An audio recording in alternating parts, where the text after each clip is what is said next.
Everyone, সবার কী অবস্থা? আজকে যেহেতু জুম্মাবার, আর জুম্মাবারে আমি কিন্তু মোরগ পোলাও রান্না করছি। আর এই মোরগ পোলাওটা আমি কিন্তু বাবুর্চি স্টাইলে রান্না করছি, মাওয়া টাওয়া দুধ আর অনেক কিছু দিয়ে। যেহেতু বাবুর্চিরা মানেই কিন্তু অনেক মশলা আইটেম, তাই না? তো আমি কিন্তু অনেক মশলা দিয়ে এই মোরগ পোলাওটা রান্না করেছি। ক্যামেরা ভিডিওতে যতটা না কালার সুন্দর লাগছে, বাস্তবে কিন্তু অনেক সুন্দর কালার এসেছে।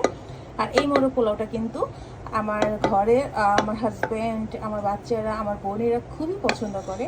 তো তাদের জন্যই রান্না করা, আমি প্রায় তাদের পছন্দই রান্না করে থাকি। তো এখন আমি এই যে মোরগ পোলাও ডিম না হলে চলে, তো আমি কিন্তু সেটা ডিমটা দিয়ে দেবো, ব্রেস্তা দিয়ে দেবো।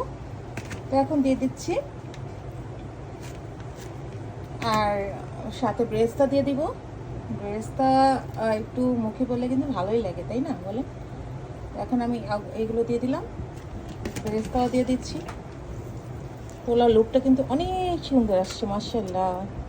তো সবাই ভালো থাকবেন, সবাই সবার সাথে সবাই সবার জন্য দোয়া করবেন, সবাই সবার সাপোর্ট করবেন। সবাই ভালো থাকবেন, আল্লাহ হাফেজ, টাটা।